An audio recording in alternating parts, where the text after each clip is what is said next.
Greetings comrades, Soviet Gaming here. Today we'll be talking about classes in Soda Dungeon 2. So consider it something in between class guide and class overview video. Most of those impressions are kinda my own, so don't judge me too harshly, but I'll try to explain what I think about each class in this game and how it affects me on my journey so far. And also I'll include some opinion of the people on the Discord who got really far in the game, so we will have overall complex info about each class. So the first one is also the Junkie. He is a pretty basic hero, you know that. You start with that guy, he is free, he is really valuable for the first dimensions like dimension 1, 2, 3 and up to 4 maybe, while you don't have that money at the start, because that guy, if you have the scripts properly done, group of 6 of those Soda Junkies can clear the whole dungeon up to the boss and maybe kill the boss as well. So those guys are really powerful at the early game. In the late game though, I really haven't found any good use for them. Big Burp seems like a good skill that can turn the enemies around for the backstab. It might work well with the BladeMaster, but since BladeMaster isn't that useful right now, they don't really work that good. You have way better options and most people don't use that character in their builds. And the Big Burp is basically the skill to get at level 25 if you didn't knew that. And if you want some more info on Soda Dungeon, check out the links down there for the website or the playlist for the YouTube. I explain most of the basic stuff over there and advanced even, so you might find something useful over there. Let's move on to the second class, who is Carpenter.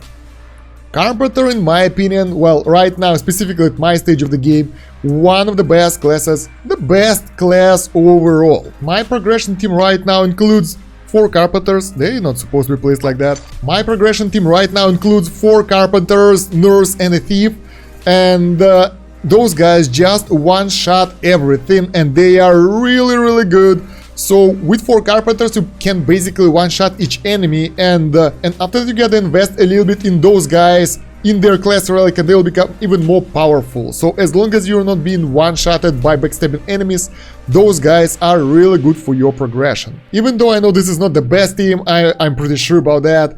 I can make it better, but I just love it team because it's so easy to use. You just press auto and come back in a few hours and you passed 1,000-2,000 stages. And Carpenters in combination with Mr. Dark Lord over here can be a really good clearing team for stages all the way up to, let's say, 100-200k and viable even after that. That's at least what people told me on the Discord who are really far into the game.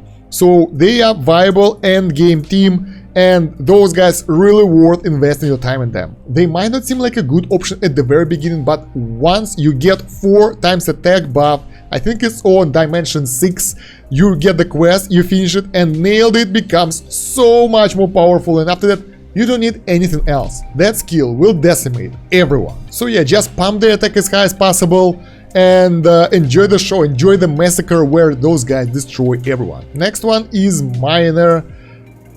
I'm not really sure that those guys are really useful. Why?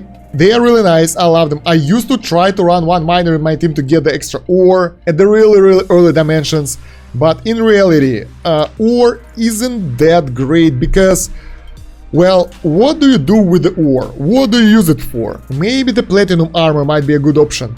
Maybe radioactive suit, but I'm not really sure about that because that one gives damage reflection, so it's only worthy because of attack increase. So yeah, I don't really know why would you want that or those uranium and platinum bars, because at this stage I already have a lot of Hussein armors, which is way better. Where is it? I have 2 of those armors in a few days, so I can get the full set quite easily, and this stuff have damage reductions, so this is a pretty cool stat to have. It scales better, so I'm not really sure about platinum stuff. So yeah, don't know if they are useful at this stage of the game, at this specific build of the game pre-release, because after that it might be changed. We might have added some new items and then it will be worth it to craft them. But at the current rate, I say don't go for them.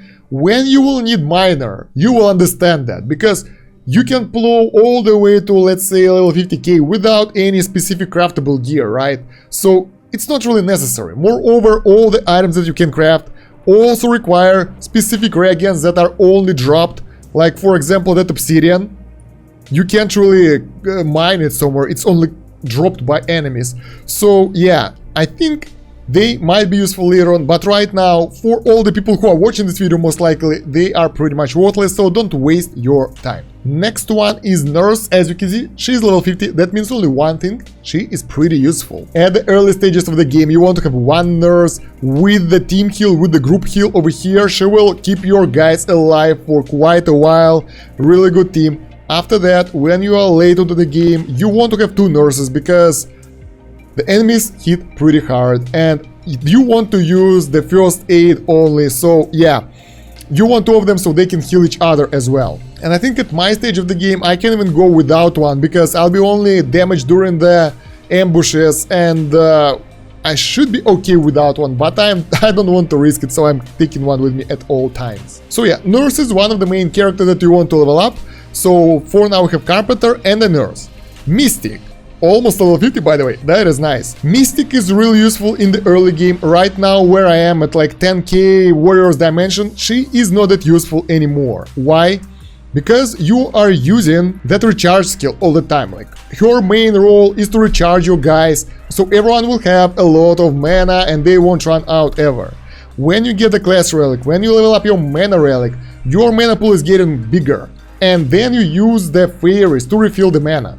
So she becomes obsolete pretty fast, and you can use her spot to bring in someone else who will do more attacks or will give more benefits to your team. So yeah, unluckily, as far as I understand, the further we are in the game, the less useful Mystic is. I can feel it already. I run without Mystic and I'm feeling totally okay. None of my guys are running out of mana but the Thief. So, the Thief. Why do we want the Thief? You might be thinking because Thief allows you to open 3 chests at a time. No, not because of that. That is nice, yes. But the main goal of the bringing team with you is to ransack enemies who have essence.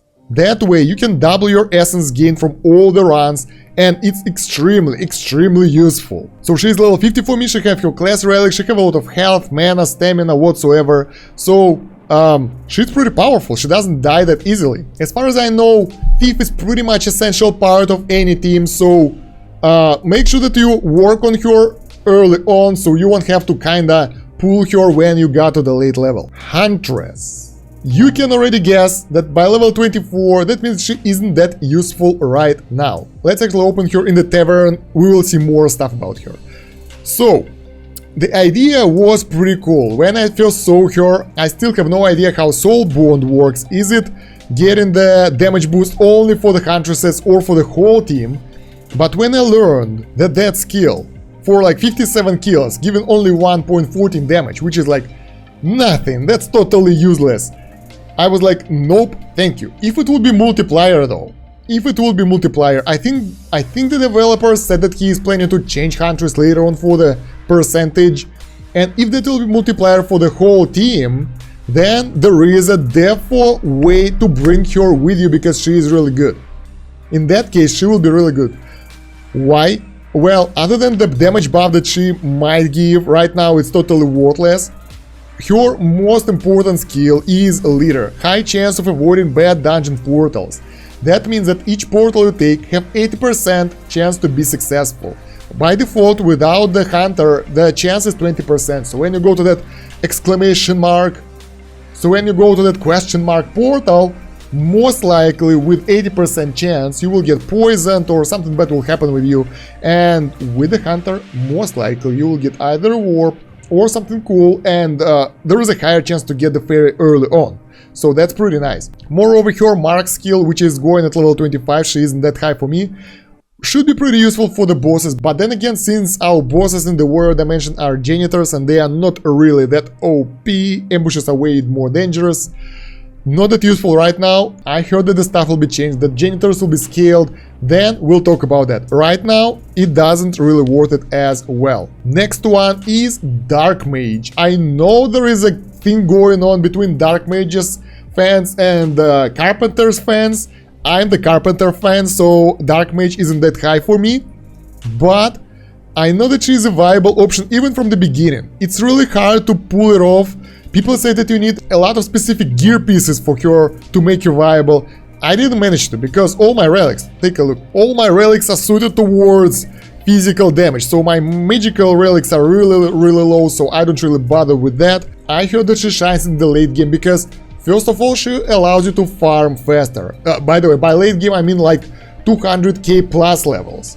So with her, you will be killing enemies faster. That means more floors per hour. That means more essence and gold per hour. So if that will make your progress faster, that means that it is viable. But in order to get there, you will need to improve your magical damage, improve your attack, improve your class relics a lot, and I'm not really close to that. I tried to run with several of those, but Noxin really doesn't kill enemies as fast as Carpenter's Nail it does, so it didn't really work for me.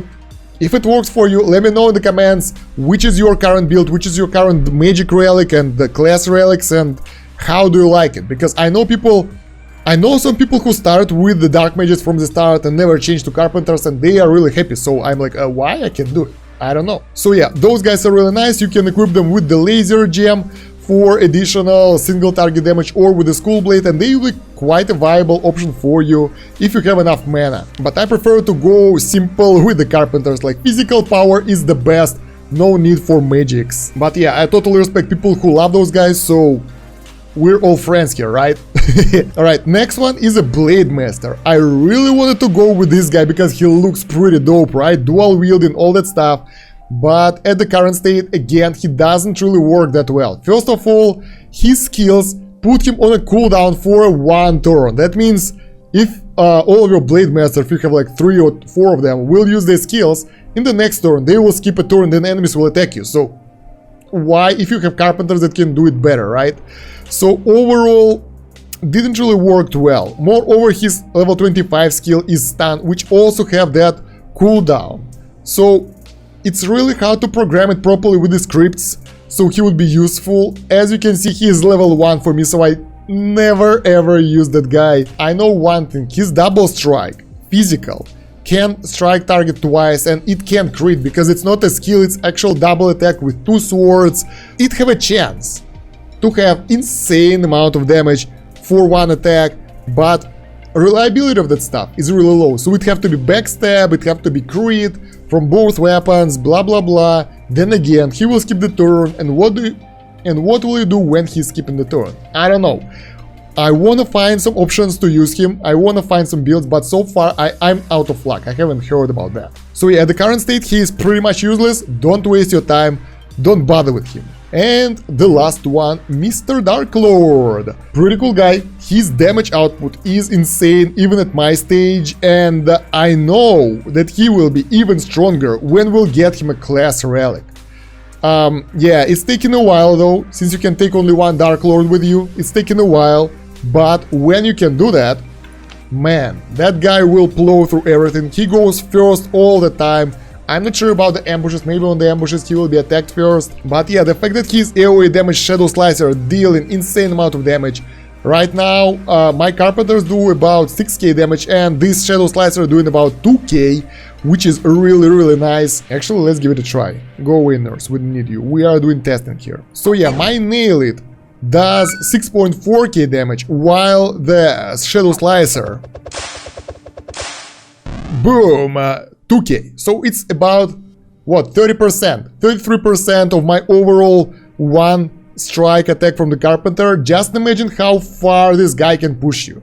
If you'll be running 4 Carpenters plus Dark Lord, and Dark Lord will move first, and the enemy's health can be so high and you will still one-shot them. That is pretty dope. Let those guys fight. I will talk about this while those guys fighting. Moreover, guys, Dark Lord have ability to save one of your guys from dying. So it's useful during those ambushes that I just had. If the enemies are one-shotting you at some stage, yeah, look at that, they are attacking me. So yeah, if the enemy can one-shot you, he will save your guys from being one-shotted. And in the ambushes, the enemy attack you only once, and after that it's your turn, so you can retaliate and kill them.